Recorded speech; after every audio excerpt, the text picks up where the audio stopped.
नमस्कार, नई परख के राष्ट्रीय मुद्दा कार्यक्रम में आप सब लोगों का स्वागत है। हमारे साथ रोज की तरह ही प्रोफेसर अभय कुमार दुबे हैं और हम इनसे देश की राजनीति के बारे में कुछ प्रश्न करेंगे, समझ बनाने की कोशिश करेंगे। आज अभय सर छठे चरण के चुनाव के लिए मतदान जो प्रचार की पूरी प्रक्रिया थी उस पर रोक लग गई। मैं दिल्ली के संदर्भ में एक सवाल करना चाह रहा था क्योंकि आज मैंने देखा कि स्वाति मालीवाल का इंटरव्यू काफी जोर-शोर से चलाया जा रहा है। तो क्या ये एक बड़ा कार्य उभर कर सामने आया है दिल्ली के चुनाव में? दिल्ली के चुनाव में किस तरह से किस पार्टी की कितनी संभावना है, आप कैसे देखते हैं इसे? देखिए, स्वाति मालीवाल का इंटरव्यू कितना भी चलाया जाए और भारतीय जनता पार्टी वाले कितनी भी उसमें प्रेस कॉन्फ्रेंसेस कर लें, लेकिन स्वाति मालीवाल का मुद्दा दिल्ली के मतदाता को बिल्कुल प्रभावित करने वाला नहीं है। दिल्ली के आम मतदाता उस स्वाति मालीवाल के सवाल को सुनकर देखकर वोट नहीं करेंगे। ये भारतीय जनता पार्टी वालों का अपना एजेंडा है। अभी तक ये भी नहीं साबित हो पाया है कि स्वाति मालीवाल की पिटाई हुई या न हुई, या उनके उनके उनकी अभद्रता हुई या न हुई। बाद में जो जिस तरह का प्रमाण निकल के आए हैं, उन प्रमाणों से बिल्कुल इस बात की कोई गारंटी नहीं मिलती कि ये जो आरोप लगाया जा रहा है, ये आरोप पूरी तरीके से सही है। ये एक राजनीति की शतरंज है जिसमें स्वाति मालीवाल ने अपने आप को इस्तेमाल होने दिया है और मुझे तो लगता है कि सबसे ज्यादा नुकसान उन्होंने खुद को पहुंचाया है। उनका अपना जो बहुत अच्छा राजनीतिक कैरियर था, वो राजनीतिक कैरियर इस घटना के बाद खत्म हो जाएगा। जैसे ही चुनाव खत्म हो गए, उसके बाद में कोई इस मसले के ऊपर बिल्कुल ध्यान नहीं देगा। ये होने वाला है, आप देखिए इसमें। क्या हम ये कह सकते हैं कि कम से कम चुनाव प्रचार के स्तर पर कि कांग्रेस और आम आदमी पार्टी का गठबंधन भारतीय जनता पार्टी को एक तीखी या मजबूत चुनौती दे रहा है? और इसके साथ में ये देखिए, भी पिछले 2 लोकसभा चुनावों में क्या स्थिति थी? पिछले 2 लोकसभा चुनावों में भारतीय जनता पार्टी के सामने कोई भी गठजोड़ नहीं था।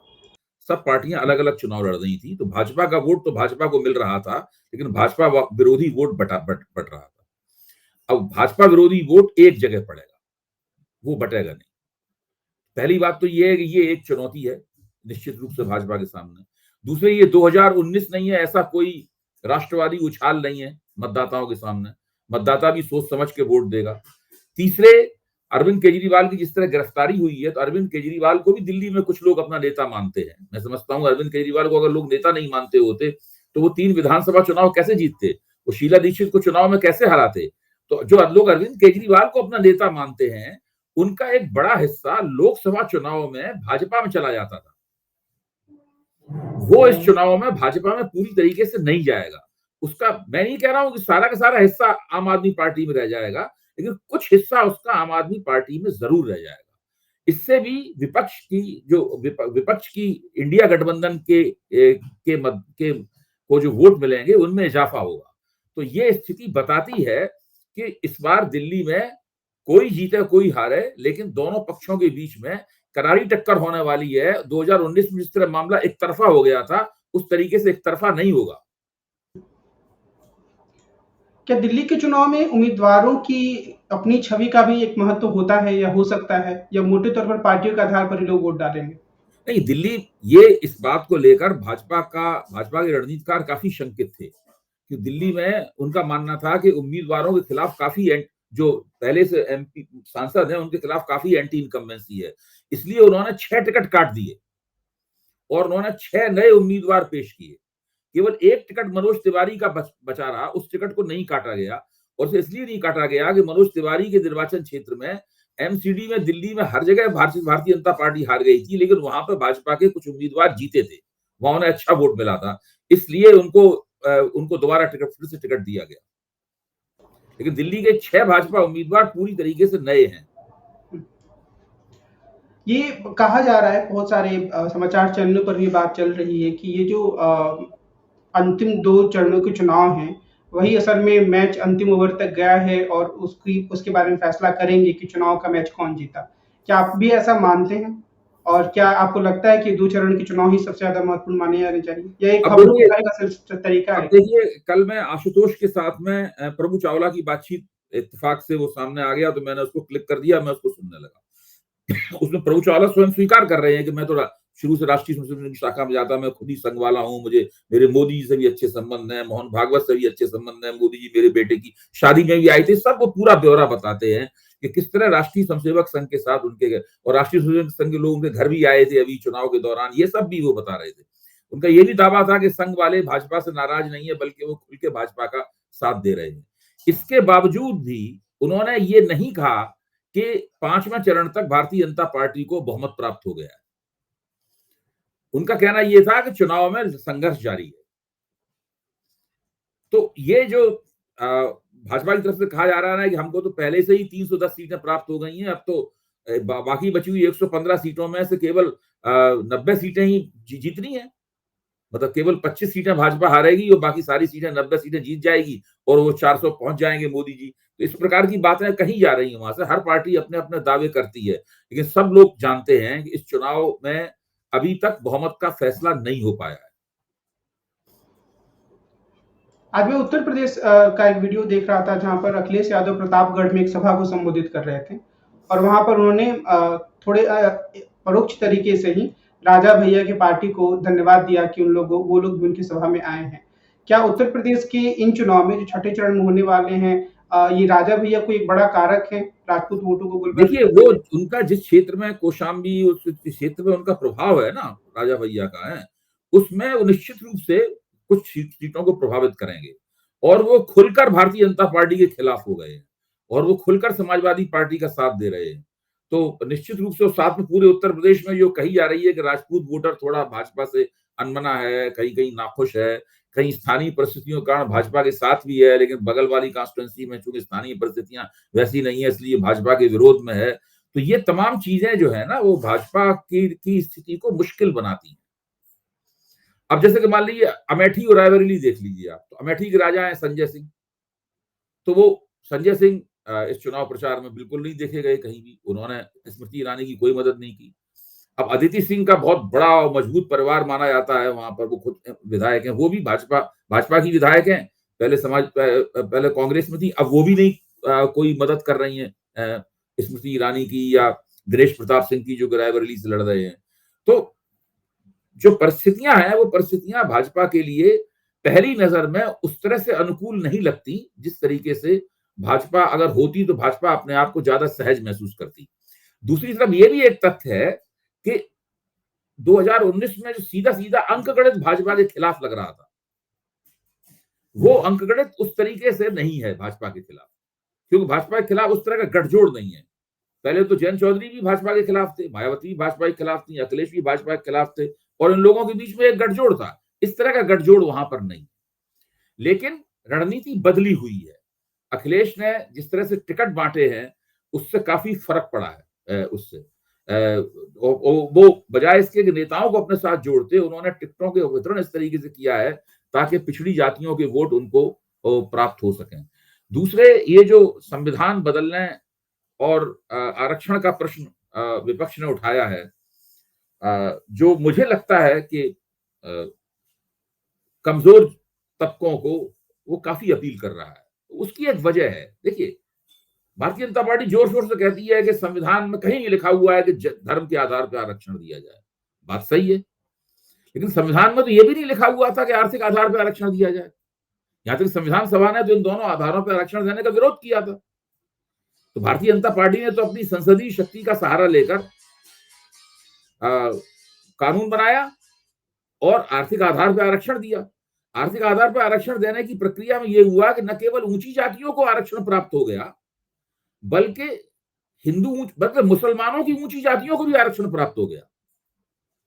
आज अगर कोई खान, पठान, सैयद, मुगल जो है वो ईडब्ल्यूएस का सर्टिफिकेट बनवा लाए तो वो भी नौकरियों का पात्र हो जाएगा।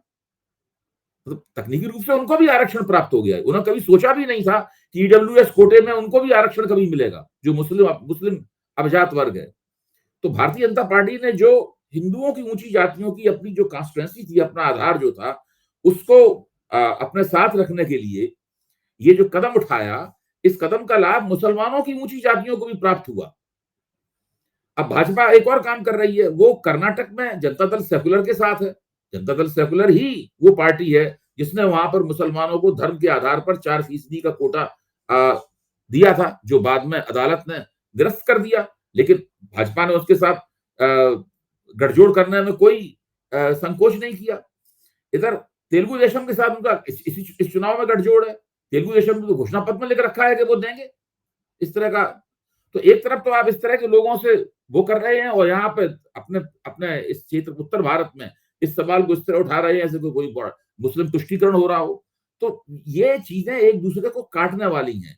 ये मानना कि वोटर बेवकूफ है, उन्हें इस बात का पता ही नहीं है, ये गलत बात है। ये बहुत बड़ी गलतफहमी है। वोटर बेवकूफ नहीं है, वोटर भी इस बात को समझता है कि ये सब दांव पेच किस लिए खेले जा रहे हैं। कोई कुछ भी कहता रहे, वोटर अपनी समस्याएं और अपने, अगर मोदी सरकार ने आम मतदाता की जिंदगी को आसान बनाया होगा तो मोदी जी चुनाव जीतेंगे। इस बार इसी बात पे चुनाव हो रहा है। अगर मोदी सरकार लोगों की जिंदगी को आसान नहीं बनाया होगा तो कुछ ना कुछ वोट जो पिछली बार मोदी को मिले थे इस बार नहीं मिलेंगे। मैं नहीं कह रहा हूं कि बहुत सारे वोट भाजपा को फिर भी बहुत बहुत वोट मिलेंगे, भाजपा फिर भी देश की नंबर 1 पार्टी बन के उभरेगी, लेकिन कुछ ना कुछ वोट उनके कम होंगे। कितने वोट कम होंगे ये 4 तारीख को पता चलेगा। जैसे जब 2019 का चुनाव हुआ था तो उसके पहले उच्च जातियों को ईडब्ल्यूएस का एक लॉलीपॉप जैसा या एक कार्यक्रम जैसा दिया गया, एक नीति बनाई गई। इन चुनाव में तो ऐसा कुछ नहीं दिखता है, तो फिर उच्च जातियों के लोग, तथाकथित उच्च जातियों के लोग आखिर क्यों भारतीय जनता पार्टी से जुड़े हुए हैं? देखिए, ऊंची जातियों के लोग तो 90 के दशक के बाद से ही धीरे धीरे भारतीय जनता पार्टी के साथ जुड़ते चले गए हैं। और जो ईडब्ल्यूएस का कोटा है, इसने ऊंची जातियों को और भी मजबूती से भाजपा के साथ जोड़ दिया है।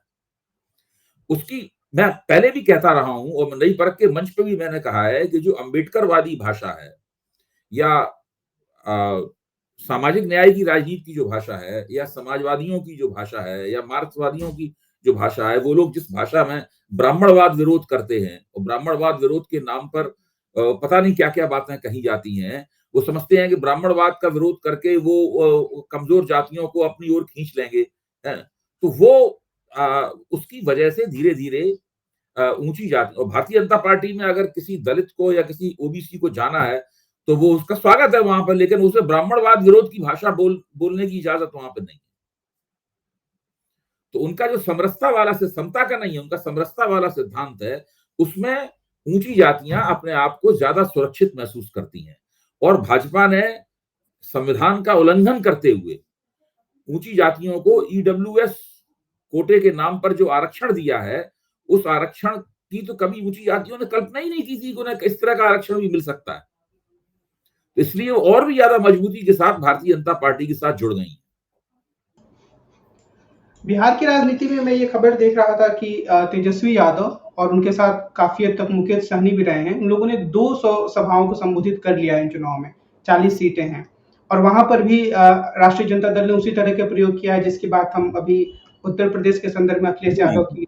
ठीक कह रहे हैं आप। तो क्या स्थानीय स्तर पर जो वहाँ मुद्दे बन रहे हैं उससे भाजपा को नुकसान होने की संभावना बन रही है, या फिर ये दिल्ली तक आने वाले एक विश्लेषण है जो शायद यथार्थ से दूर है? नहीं, मैंने बिहार के कई पत्रकारों को और बिहार के कुछ नेता जो मेरे संपर्क में रहते हैं और जो एक दलित समाज के नेता हैं, उनमें एक ओबीसी समाज के नेता हैं, उन लोगों से मैंने बातचीत की है और वो लोग ये मानते हैं कि तेजस्वी यादव ने बहुत जबरदस्त टक्कर दी है वहां पर एनडीए को।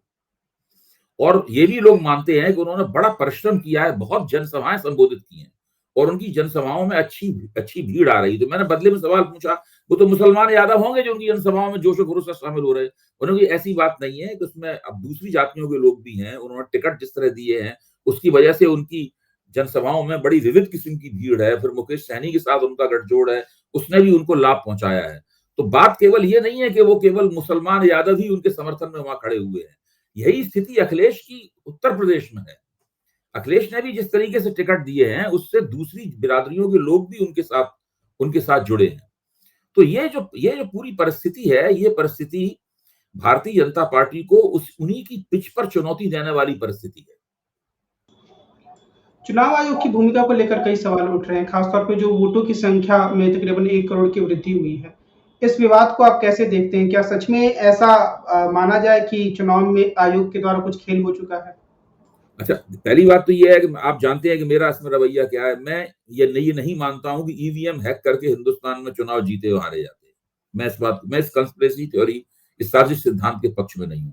लेकिन मेरे जैसा व्यक्ति भी जो इस साजिश सिद्धांत को उचित नहीं मानता है, उसके मन में भी संदेह तब पैदा होता है जब वो देखता है कि अगर कहीं एक ईवीएम मशीन में त्रुटि होती है कोई नुक्स होता है उसके अंदर।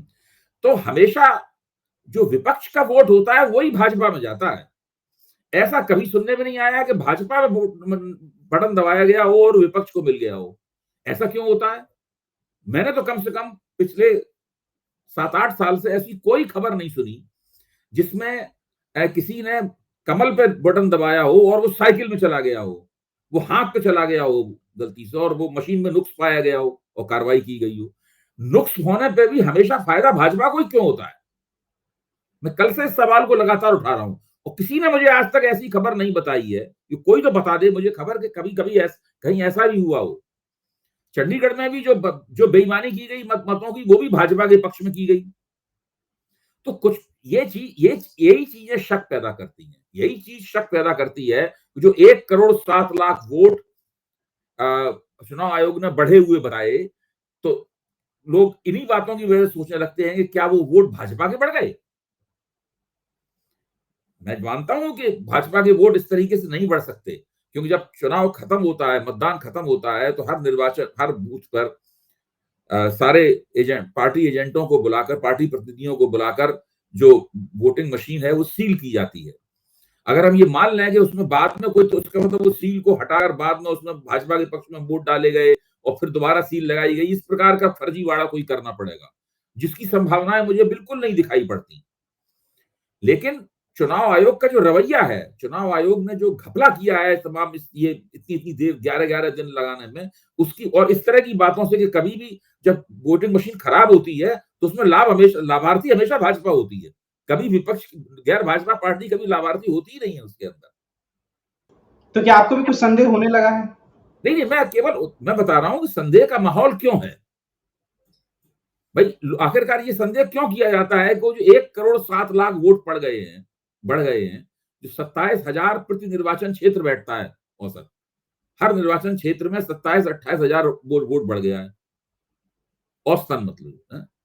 तो वो क्या हमेशा भाजपा का ही बढ़ा हुआ वोट होगा? वो क्या वो विपक्ष को नहीं मिल सकता? जाहिर है विपक्ष को भी वोट मिल सकता है वो, लेकिन बहस में ये शक इसलिए होता है क्योंकि मशीन में जो नुक्स भी होता है, तो नुक्स की लाभार्थी भी भाजपा होती है।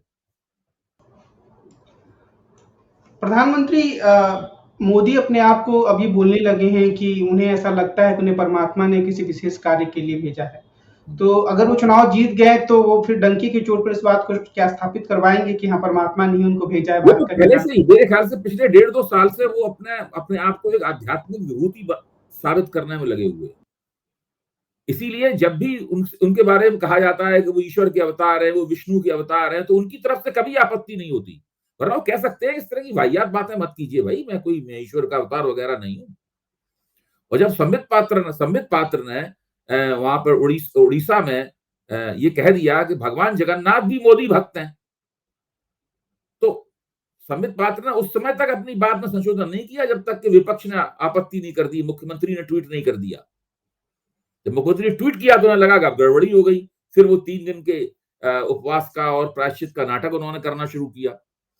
तो ये बातें बहुत, भारतीय जनता पार्टी के अंदर चाटुकारिता का बड़ा जबरदस्त माहौल है और भारतीय जनता पार्टी का एक ही ईश्वर है, उस ईश्वर का नाम है नरेंद्र मोदी। बाकी और कोई भगवान नहीं चाहिए भाजपा को, एक ही भगवान उनके लिए काफी है, वही उनकी वैतरणी पार लगाएगा। और ऐसा हम कह सकते हैं कि आरएसएस ने भी उस एक भगवान को स्वीकार कर लिया है। अगर प्रभु चावला जैसे विश्लेषकों की बात को माने तो कि आरएसएस के लोग नाराज नहीं है, सहयोग तो कर ही रहे हैं, तो एक ही भगवान को उन लोगों ने मान लिया कि मोदी भगवान है। हाँ, प्रभु चावला का कहना यह है कि भाई जो संघ का एजेंडा था उसको मोदी लागू कर रहे हैं, भले ही मोदी को वो पसंद करते हो ना पसंद करते हो। प्रभु जी का कहना यह है कि भाई वो सब काम जो संघ चाहता था वो मोदी ने कर दिए, राम मंदिर बनवा दिया, 370 हटा दी, वगैरह वगैरह, 3 तलाक कर दिया। और जो बाकी बचा हुआ है यूनिफॉर्म सिविल कोड वाला, वो उसको भी करने के लिए सरकार तैयार है। तो ऐसे में नरेंद्र मोदी कुछ भी करते रहे, संघ को इस पर कोई आपत्ति नहीं होगी। और दूसरे, संघ के लिए उन्होंने शिक्षा का क्षेत्र छोड़ ही दिया है अपनी सरकार में।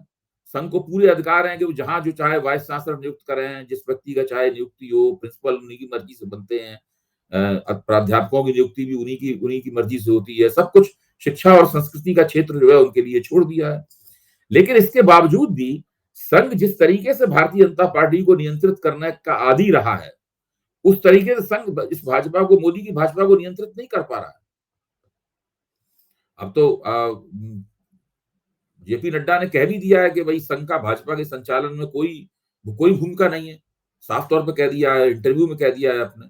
तो अब ये देखने की बात है कि संघ इस पूरी परिस्थिति को किस तरीके से देख रहा है। सब लोग दम साध के चुनावी नतीजे का इंतजार कर रहे हैं। चुनाव में जो नतीजा आएगा उसके हिसाब से ही संघ की पेशबंदी भी होगी, उसके हिसाब से मोदी समर्थकों की भी पेशबंदी होगी, उसी के हिसाब से विपक्ष की पेशबंदी होगी। आज की बातचीत को हम इसी बिंदु पर विराम देते हैं। हम कल फिर मिलेंगे और देश की राजनीति के बारे में प्रोफेसर अभय दुबे से बातचीत करेंगे। आज की बातचीत के लिए सर आपको बहुत धन्यवाद। नमस्कार।